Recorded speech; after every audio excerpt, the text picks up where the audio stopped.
میگه روز محمد صلی الله علیه و سلم به 10,000 لشکر گفتن مکه را احاطه میکنه، طرف حضرت عباس میگه می ابو سفیان گفت کودکی که 23 سال اذیتش دادیم، یتیم و بی پدر، این روز به چی غرور و به چی فخر و تکبری میدر آمده باشم. ای عباس گفت اگر محمد طرف خانه من بیایه هر دم تو شمشیر دگیر، گفت محمد پاره پاره میکنه. کی گفت؟ ابو سفیان.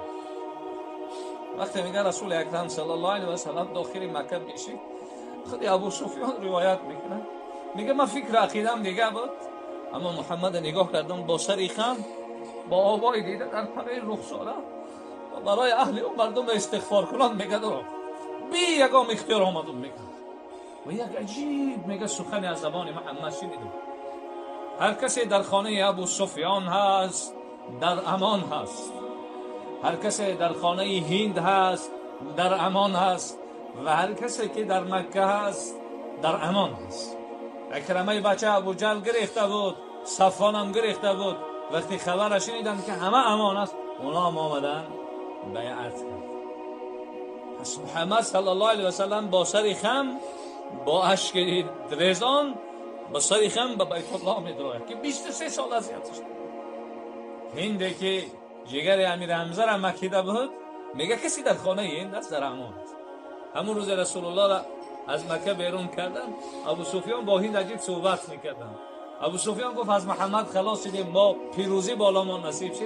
هند بیت عجیب گفت مرد نه، ما بای دادیم. گفت چی خیلی بای دادیم؟ محمد روان کردیم. گفت محمد با اصحابش رابطه چشمی نداره، رابطه قلبی داره. این پیرواش در اینجا میبینی فقط جسداشون روحاشون با خودش مدینه بود. ابو سفیان گفت ما بای دادیم. اگرچه 10 سال بعد فتح مکه شد، بعد گفت بزار خدا کنه که امروز هم وقتی بلا را پروردگار بالا آورده است، مشکلات آورده است، ما هم با سر خم، با دیده ریزان و گریان و برای دوستان و رفیقان امروز از این ویروس هممون میترسیم، اما یک بیماری را گرفتار شدیم هیچ پروا نداره. آب روی مسلمان هیچی مانده است برای ما شما. پیامبر صلی الله علیه و سلم میگه خون مسلمان، مال مسلمان، آب روی مسلمان بالای مسلمان حرام است. بنده ای که خدا 9 ماه و 9 روز و 9 ساعت و دقیقه در معده مادر او را رزق و نفس و دادش، اما در ما و شما به خرد رسید. آب روش هیچی مانده، هر چیزی بخواهیم میگیمش، هر چیزی بخواهیم میگیمش. حتی پردیل هم مقاله خوب داره، میگه من همین کافرها را بینم دوست میدارم. سوالش میکنن حضرت چرا؟ من همیها را میبینم، میگم مسلمان بدن خیلی میشناس که الحمدلله مسلمان. همه یک فاسق گناهگار مسلمان هم میبینین، همون هم دوست بداره. چرا؟ زیرا رسول الله میگه اگر در روی زمین یک مسلمانی که استغفر الله و لا اله الا الله گوست، قیامت نمیشه. همه هم از بین رفت، قیامت میشه. پروردگارا ببین بنده ها چقدر جمع شدن، اینا همه دعوا دارن که با ذات اقدس و اعلان بندگی و رفیقی دارن. خدای ما سالها با تو قهری کردیم، ما را توفیق بده که قهرگی را بس بکنیم و گفت را بگیریم. پروردگارا ما میدونیم این بلا را به خاطر آورده که سالها بود ما تو را فراموش کردیم و یاد بیاریم. پروردگارا ببین ما همه قیم بنده، همه ما سرگرم کسل در که این کجاست، ما دایز تزریسی میپرورد، ما همه قیم، ما دای خیلی انتحام نیار پرورد، ما او بنده نیستیم که طاقت ای داشته باش. اما چه علاج که بنده ایتی ناز با تو نکنیم، درد دل با تو نگیم، راز دل با تو نگیم، شوا با تو صحبت نکنیم، با کی بکنیم پروردگار؟ انبیا و اولیاء و صلحا را هدایت کرد، ما بنده های تو بودن. خدای ما هم بنده های توییم، ما هم دعوای بندگی داریم، ما هم میگیم یا رب، ما هم الله میگیم.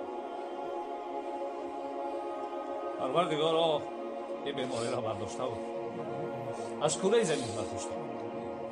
شکر تو را میکنیم که تا حال وطن ما نیست. خدای تو روز قیامت نه. خدای وقتی من میدونم که این بلا را به خاطر آورده که چند روی زمین در کودکای بی پدر موندن، یتیم موندن، اونا الله ها بگفتن.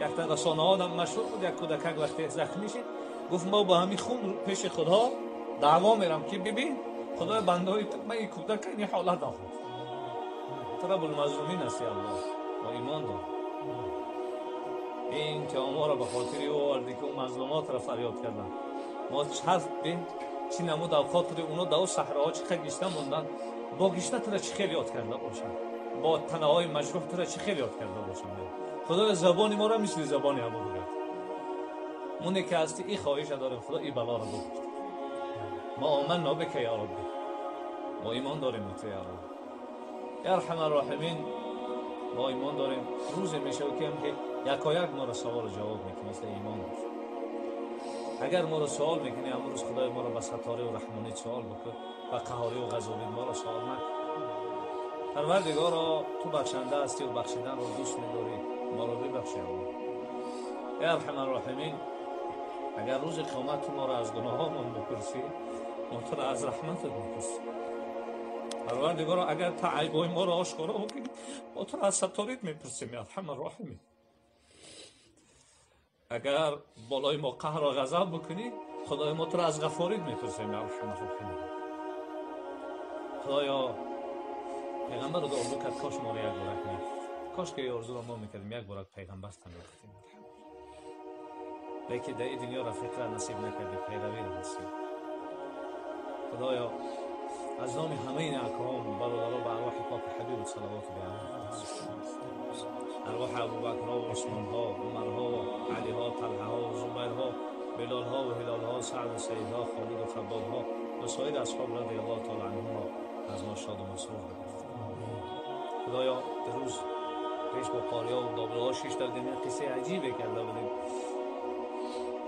حضرت ابوذر یک بارک بلال چی گفتن یا بن سودا ای بچه‌ک سیاه ابوذر بخشیش پرسیدن بلال جان مرا ببخش که من سیاه گفتم حتی گفتن ای ابوذر من تیارم که حال هم خیلی بیستم روی مرا با پاچه ها تچق بکنه که مرا ببخش و بلال چی گفتن ابوذر این پیشانه که خدا را سجده دست من هرگز پا نموده خدایا توفیق ما را نصیب بکن که برادرها را یگام شنویم خدایا اگر بنده های تو نسبتی ما چیزی میگه یا ما نسبتی بنده ها دمی چیزی را میگیم اگر ما همین خیلی باشیم خدا ما را ببخش اصلاح شد اگر بنده های تو در حق یکدیگر یگام چیز میگن اگر ما همین خیلی نیستیم خدایا او بنده ها تام ببخش که تهمتی نشوند اونا هم اصلاح شد خدایا قلب هامون پر از کبر و غرور و حسد شده زبان هامون پر از دروغ و غیبت و سخنچینی شده طاقت این درد نداریم این بیماری را از ما برداشته کنیم خدایا از ما پدر و مادر گذشته باشه رحمت مغفرت